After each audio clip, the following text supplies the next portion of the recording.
Hi there guys, I hope you are having a good day. Now, promoter of Daniel Dubois, Frank Warren, has explained that he will be pushing to try and get him that Trevor Bryan fight. Now, obviously as Daniel Dubois beat Bogdan Dinu, he then became a WBA interim world champion and also mandatory to Trevor Bryan. Now, Trevor Bryan is regular WBA champion, Anthony Joshua is super, so obviously Trevor Bryan is a world champion in some light, I guess, but AJ is the world champion with that super championship, the world renowned WBA champion.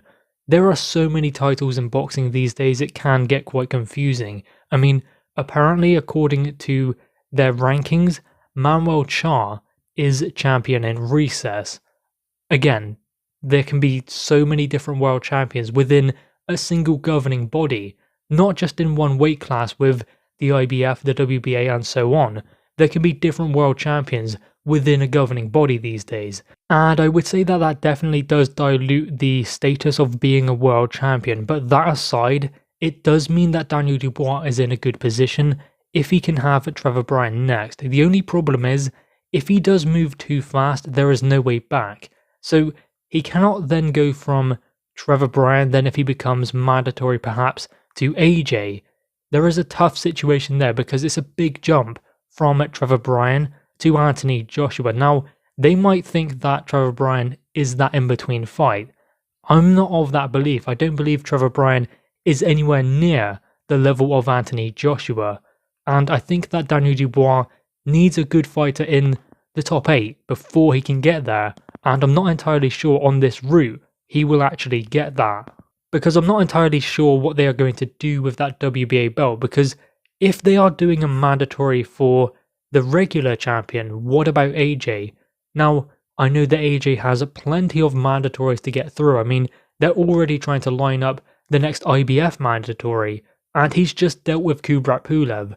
They are going to do an eliminator between Hrgovic and an opponent who is willing to get in with him as an eliminator for AJ's next mandatory. Now, that is a while off, but still, they are sorting that out now. And he has the WBO with Alexander Usyk. At some point, a WBA mandatory must come because the last one he had was in September 2018 against Povetkin. But having said that, at this point, it is unlikely that Daniel Dubois, if he were to become WBA regular champion, that they would make him mandatory to AJ straight away. It is just still that situation of Dubois not having that middle fight, unless are we expected to believe that Trevor Bryan is that fight? Is he that fight that can bridge the gap between where he is now and even European world level? Because he lost a fight to Joe Joyce and that was contested for the vacant European title. So you can say that that was European level and he lost at that level. I'm not saying that he cannot win against a European level fighter because Joe Joyce potentially could go to world level now, but still, that gap has to be bridged somehow. Sam Jones said it. He said that Dubois hadn't had that middle fight, the in-between fight that would be integral to his development to get him ready for Joe Joyce. And he was right.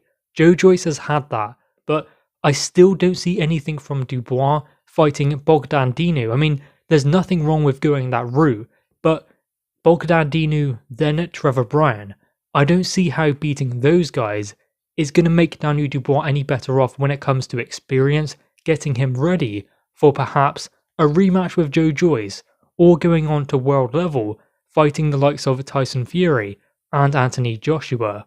I mean, I believe that Daniel Dubois would be keen to go into a rematch with Joyce after fighting a Trevor Bryan, but as I said, I don't see Trevor Bryan as an adequate opponent to get him ready and teach him the things he's going to need to learn to take him into deep water and make Daniel Dubois try and survive. I mean, like he did against Joe Joyce, that was extremely difficult for him. He could not find a remedy for that jab. It continued to land until it broke him down. And that will be the issue in there with a highly skilled fighter. Can Trevor Bryan present those kind of obstacles for Daniel Dubois? I don't think so. So there needs to be another fight in between that. Perhaps it's someone who's fought at world level, like maybe Otto Wallin. I mean, I know that he's not a world beater. He's not going to beat Anthony Joshua. He's not going to come close. But still, someone like that, then maybe a Najit Kabayel. Then he can start building Martin Bakoli Imagine that, Martin Bakole versus Daniel Dubois. Now that is an interesting fight that I do want to see. A Hughie Fury fight as well, that would be good to give him some experience with a different kind of fighter who is very tricky, difficult to land clean, and who has a good chin as well. He proved that in the Povetkin fight. So an all-British showdown with him, maybe that could happen. I mean, Bakole, Hughie Fury, these fights are right there for Dubois, and he's still only 23 years of age. There is plenty of time, there's no need to rush into any kind of world championship contention at the moment. A, he's not ready for it. B, he's not going to get there anytime soon. I don't think anyway, because there are other fights out there for AJ and for Fury. So in the meantime, what he can do is get better and improve by facing top 15, top 10 opponents and building his way there.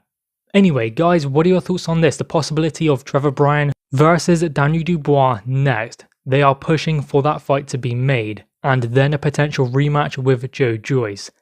Maybe too soon. But anyway, drop your thoughts on that in the comments below. Also leave a like and grab that subscribe button. Thanks guys.